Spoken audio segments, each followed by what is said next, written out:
kríža Matka stála, Matka Boha, Matka kráľa, na smrť odsudeného,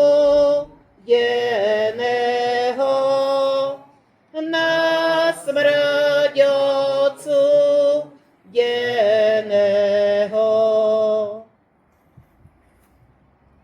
V mene Otca i Syna i Ducha Svätého.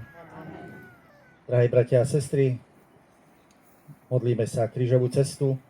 Chcem tak pripomenúť a s takou vďačnosťou spomínať na to, že táto naša krížová cesta tu v Terchovej bola postavená presne pred 20 rokmi. A teda tento deň, 3. júla 2006, nitriansky pán biskup Viliam Judák posvetil túto krížovú cestu.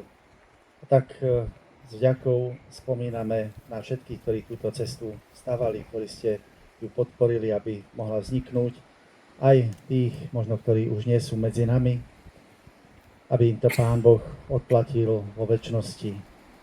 S vďakou sa modlíme a chceme prednášať svoje prosby Pánu Bohu.